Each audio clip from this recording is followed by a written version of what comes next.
My name is Yasser. I'm a senior lecturer in pharmacy practice and a specialist antimicrobial pharmacist. I've been working as a pharmacist for 5 years now in the United Kingdom, and I want to answer a question about the differences between two junior pharmacist roles working for the NHS in the UK. When you're looking at roles to work as a junior pharmacist for the NHS, you may come across different terminology, and that's something that confuses a lot of people who don't have a background in hospital pharmacy. So that's something that I want to address today. So you may see the terms rotational junior pharmacist with on-call responsibilities, or junior pharmacist with on-call responsibilities, or you may see junior pharmacist as a shift working pharmacist. So it may be in brackets.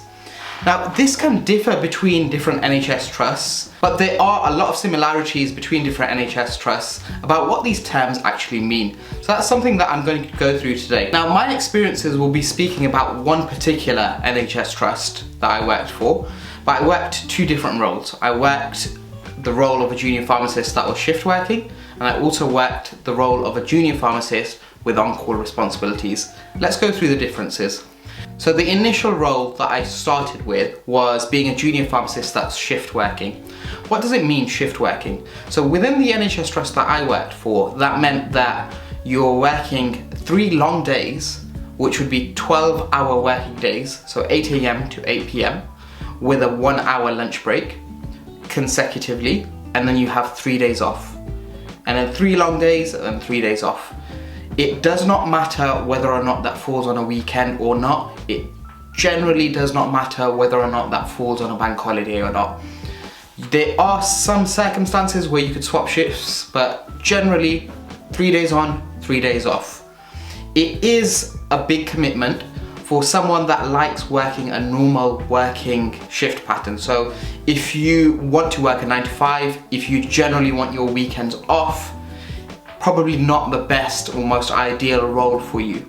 However, if you do have some flexibility, if you think that working longer days and having a 3-day gap between your working shifts sounds like something that you're interested in, if you've got more flexibility in terms of your lifestyle or your life outside of work, then this is a perfect working environment or working shift pattern for you. There's a lot of benefits from working these long days, and I'll speak about a few of these benefits today. So some of the benefits include the fact that you generally have a lot more days off within a month, and that's because you're working longer days. And this can be really beneficial. Just having a lot more weekdays off really gives you a lot more, in my opinion, a lot more flexibility, bearing in mind that when I was working this shift, I wasn't married, I was single, I had a lot less responsibilities. And for people that are married, this may be a lot more difficult because of the fact that it's easier for you to work a 9 to 5 and have the weekend off if your partner is also working and works a 9 to 5. So that's something that you need to take into consideration. I would say that you could really benefit from the larger number of days that you have off over a year. And really, this meant that I could actually, in some cases, go on holiday between shifts. So it really gives you a lot more flexibility. The purpose of a shift working pharmacist generally would be to cover an admissions ward, for example. This is because pharmacy is trying to work towards a 7-day working plan where you've got pharmacy cover 7 days a week. So in order to do this, you need pharmacists that are able to cover the weekend rota, and this should be continuous. There should be continuous cover over the weekend, and generally you want to target the admissions ward, something that has a very high patient turnover. So generally a lot of these roles will be you fixed on the same ward, on the admissions ward, and it will ensure that there's 7 days cover for that particular ward, and you'll have longer days to ensure that there's greater continuity. This generally means that you do not have on-call shifts per se, so these late night shifts or night shifts that you may be working as a junior pharmacist. And that's where those roles and responsibilities will generally fall on a junior pharmacist with on-call responsibilities. Now, the junior pharmacist with on-call responsibilities, generally this role is not a static post. It could change from NHS trust to NHS trust. But when I mean static, generally you won't be bound to one ward, but you'll be rotating between different specialities.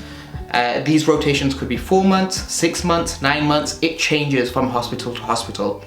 The benefits of working a rotational junior pharmacist role is you rotate between a greater number of specialities. You have a greater exposure in terms of different specialities, and you can pick up a lot more about different conditions. So it can give you a much greater skill set at the end of your junior pharmacist life. This comes alongside an on-call rota, and this would either include shifts that make you work midday to 10 p.m, for example. Some of the shifts that we worked started at 2 p.m, we finished at 10 p.m on a good day. Generally this would be at 11 p.m or midnight because of the amount of work that we had. And then you could also be on a night's rota. Nights are different from one NHS trust to another. It could involve you sleeping at the hospital, for example, just because of the workload. It could mean that you can go home at 11 p.m or midnight per se, but you take an on-call phone with you and you may need to come back into the hospital. Within the hospital that I was working for, I'd take the phone home and then I would be expected to answer any calls during the night. Generally, we'll have anywhere between 4 calls to about 12 calls a night, completely varied. Sometimes I'll be within the department until 4 or 5 a.m, completely depends on the workload. So a junior pharmacist with on-call responsibilities has different on-call shifts, and generally these are rotational posts, so you rotate between different specialities. A shift working pharmacist will normally be working on the same ward but has longer days, and generally will be working towards a 7-day pharmacy cover. So this is my summary of the two roles. Of course, like I said to you, it can differ from one NHS trust to another. It's very important to read about the role. This will give you a general understanding. Then you can read more into specific roles that you see, look at the job specification, and I'll also be going through any junior pharmacist interviews that you may be preparing for and my tips for those interviews. So if that's something that you'd like to see, drop a comment in the comment section below. If you enjoyed this video, like the video and subscribe. Thank you very much for watching, and I'll see you in the next one.